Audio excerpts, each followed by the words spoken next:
Welcome dear students. Today we are going to talk about incorporation of company. This particular video lesson is from the course Company Law, which comes under the 5th semester of the BCom third year degree program. In this lesson, we will specifically talk about some important terms associated with the company incorporation. We will also see the important documents for incorporation and the important part memorandum and its content and importance. First, we will talk about what is a company. A company is a group of persons associated for the attainment of a common goal. This common goal may either be a social goal or an economic goal. The definition of a company is given by Justice Lindley. I quote, "An association of many persons who contribute money or money's worth to a common stock and employ it in some common trade for business and who share the profit or loss arising therefrom." Unquote. This is the definition given by Justice Lindley. If we decipher this definition, it is an association of many persons. Association means coming together of many persons. Now, companies are of different types. Either it is a public limited company or a private company or a one-man company. Now, these many persons, the minimum limit for a public company is 7. For a private company, minimum 2 persons have to come forward to form a company, and for a one-man company, 1 person is enough to form a company. So, association of persons. Now, why have these persons come together? They have contributed money or money's worth. That is, you may contribute money in the form of capital, or you may contribute any asset for the formation of a company, and they employ this common money that they have collected in any business or trade, and they share the profit or loss arising therefrom. This is the definition of a company.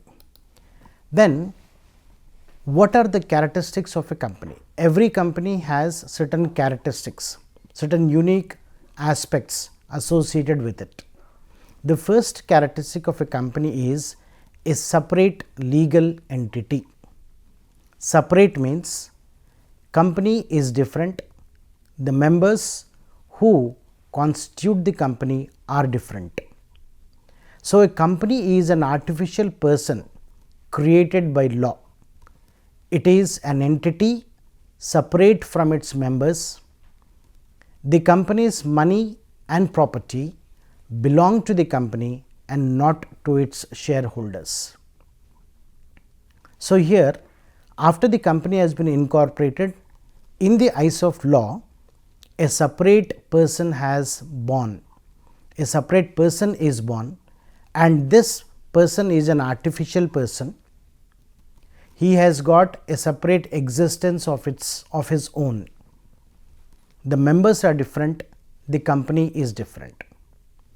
To understand this point better, we have a case law here. The case law is Salmon versus Salmon. Now, first I'll explain the case to you. We said that in the case of a public limited company, the minimum number of persons who have to come together is 7. So, there was this person called Salmon.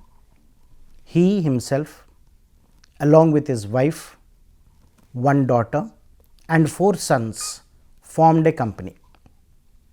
So, if you look at the constitution of the company, it is one single family. The person himself, his wife, his daughter and 4 other sons. They all come together and form a company. This company has 30,000 shares, and Out of these 30,000 shares, 23,000 shares are purchased by Salman. One each share of £1 each is purchased by his wife, one daughter and 4 sons. The remaining shares were issued to the public. Along with that, Mr. Salman also had given the company a debt, a debenture worth £10,000. Subsequently, after a few years, the company was wound up. Upon winding up the company, the assets of the company were sold off. They realized £6,000. The liabilities of the company amounted to £17,000. Out of these £17,000, 10,000 liability was owed by Salman himself in the form of debentures. So, upon winding up of the company, Mr. Salman claimed a charge on the assets of the company to the extent of his debt of rupees 10,000. Nothing was left to the other creditors of the company. So, the other creditors, they filed a case in the court of law stating that the company and Salman are one and the same, and he has taken all the assets which have been realized upon winding up and not paying anything to the creditors. The court of law held that the company is different, the members are different.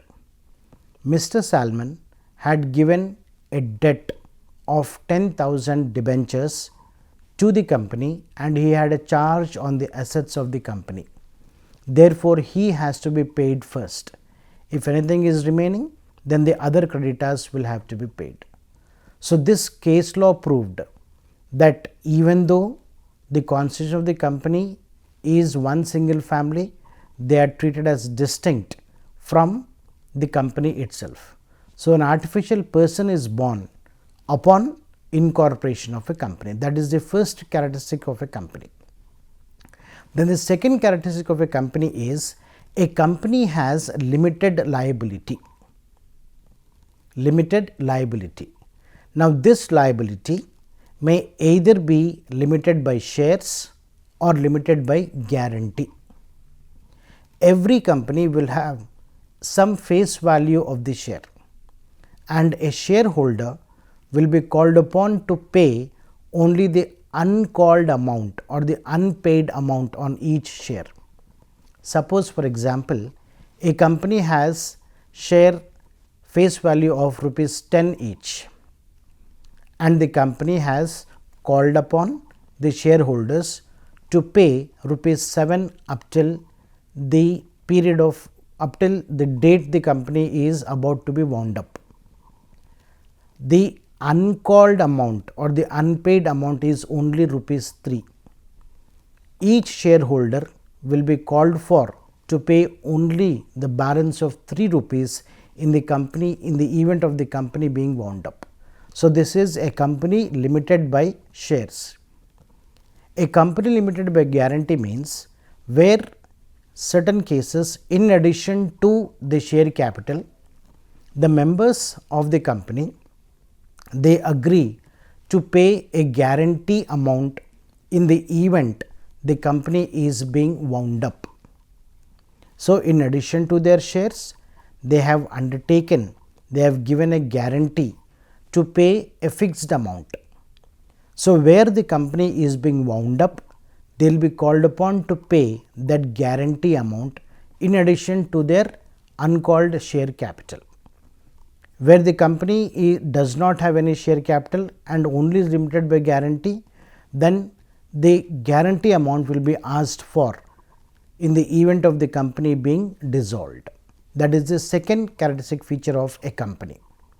Then the third characteristic feature of a company is perpetual succession. Perpetual means always, unlimited, without any time limit, without any bound. A company, as we have just now understood, is separate from its members, and the life of the company does not depend on the life of the members. The members will come and go. The company continues forever. Up till when will the company continue? Till it is wound up. So, the company has got perpetual succession, meaning even if all the shareholders, even if all the members of the company they die, the company does not die.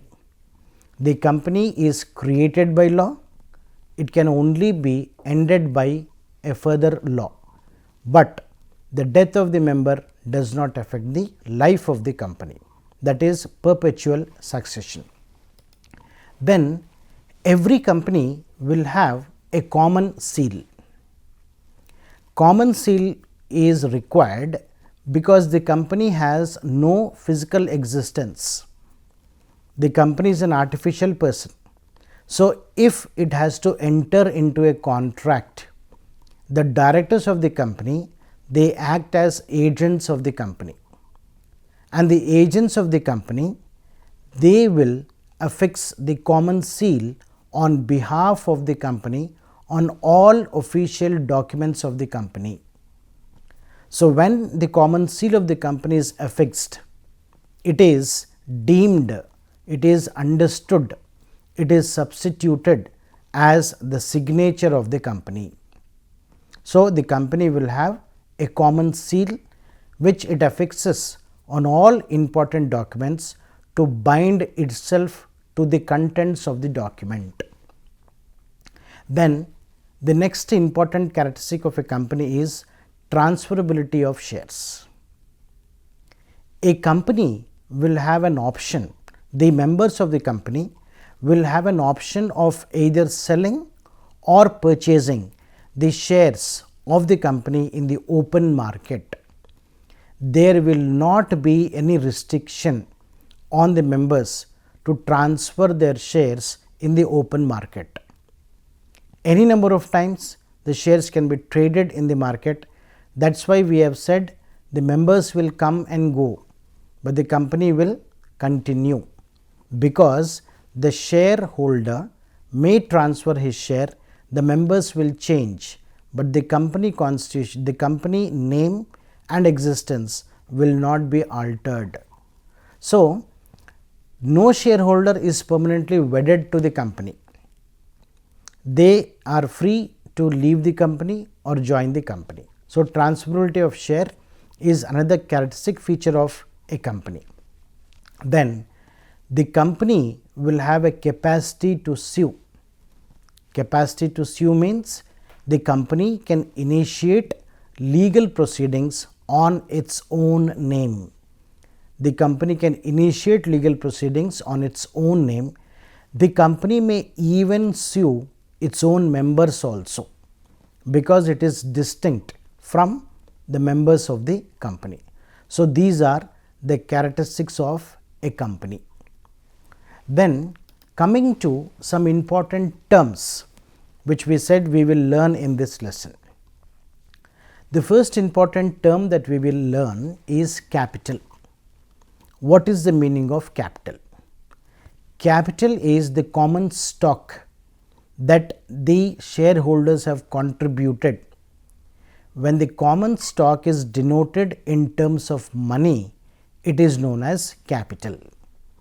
The common stock denoted in terms of money is capital of the company.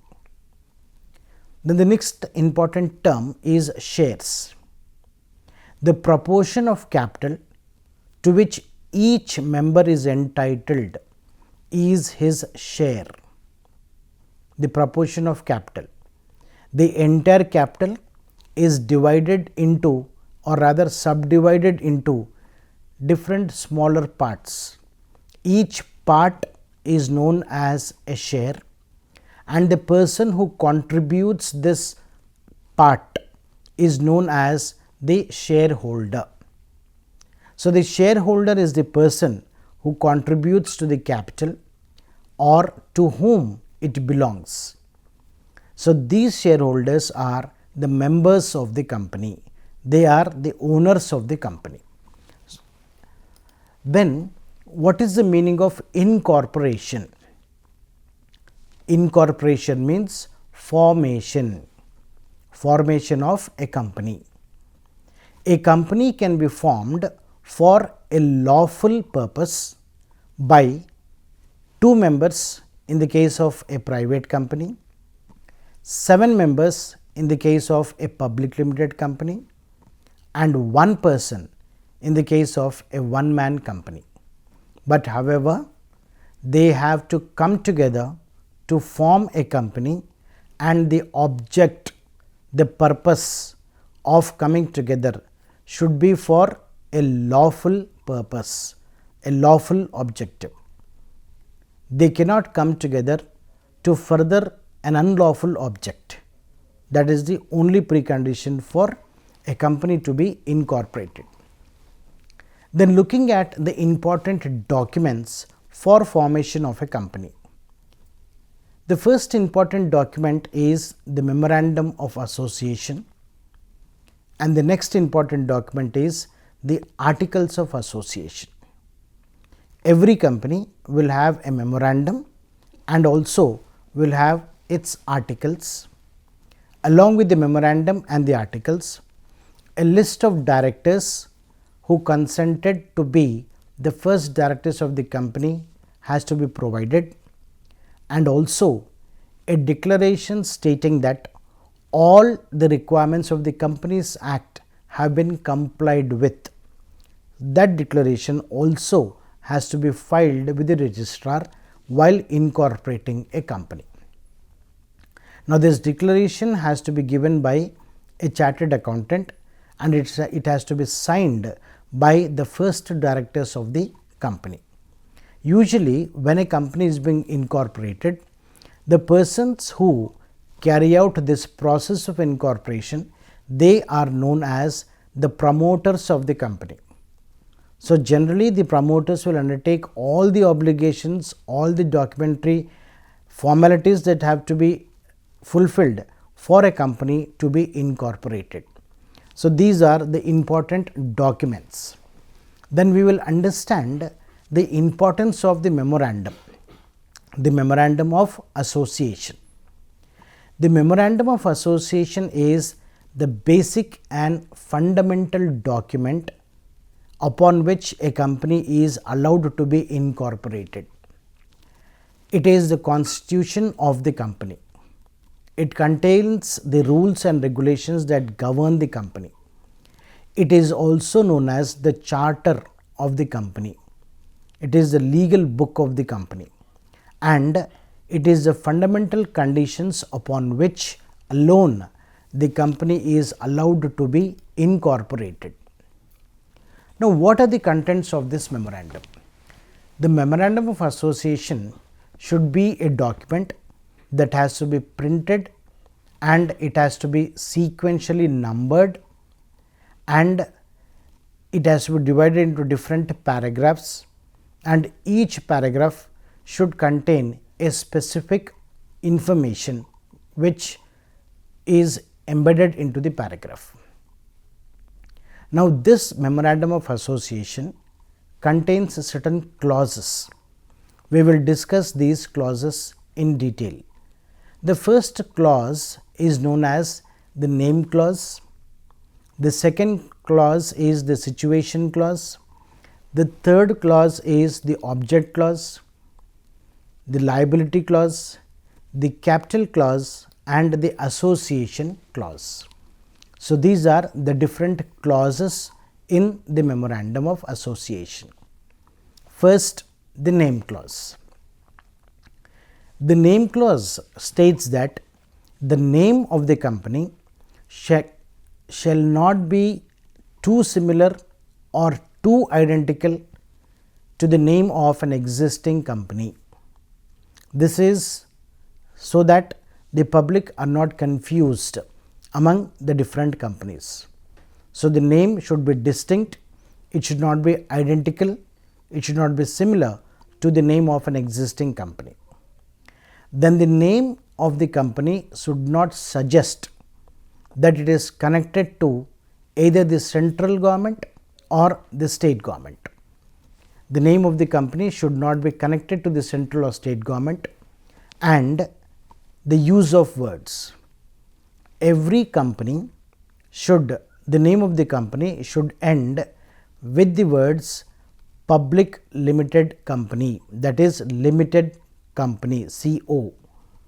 If the company is a private company, the name of the company should end with the words private limited. If the company is a one-man company, the name of the company should end with the words one person company, OPC, at the end of the name of the company.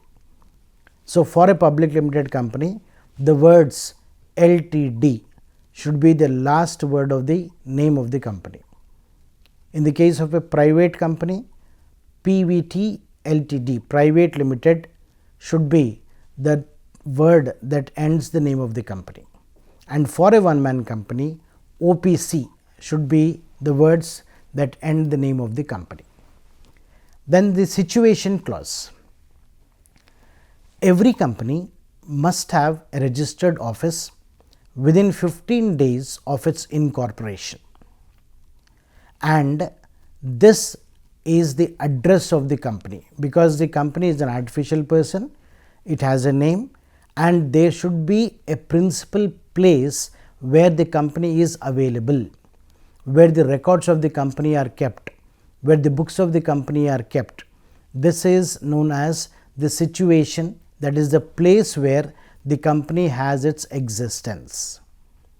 Now, the name of the company should be painted and affixed the along with the address outside the place of business. The name along with the address has to be printed on all official documents of the company. It has to be affixed outside the principal place of business of the company, and the address of the company should be printed on all letterheads, all bill papers, all correspondences made by the company with the outside world. That is the situation clause. Then coming to the object clause. The object clause lays down the objective of the company. The company cannot go beyond what is mentioned in the object clause. If the company goes beyond what is mentioned in the object clause, it is known as an act which is ultra vires the company, beyond the scope of the company. So, the company cannot do anything that is not contained in the object clause. Then coming to the next clause, which is the capital clause. The capital clause should contain the registered or authorized or nominal capital of the company. The registered capital is the capital with which the company is registered with the registrar of companies. Such a registered capital is also known as authorized capital or nominal capital. No company will be allowed to gather capital beyond what is mentioned in the authorized capital clause or the registered capital clause. It cannot exceed this capital. Then called up capital. The company which calls for the capital from its shareholders, that capital is known as called up capital. Suppose, for example, 10 rupees is the face value of the share, and the shareholders till now have paid up to 7 rupees. 7 rupees is called as the called up capital. Then you have the uncalled capital. The capital that has not yet been called for, that is the balance of rupees 3, is known as the uncalled capital. So, the capital that is called, the capital that is uncalled, and the capital that is paid up. Paid up means the company has called for 7 rupees. Not all shareholders might have paid this amount. There might be some calls in arrears, that is, certain calls have not yet been received by the company.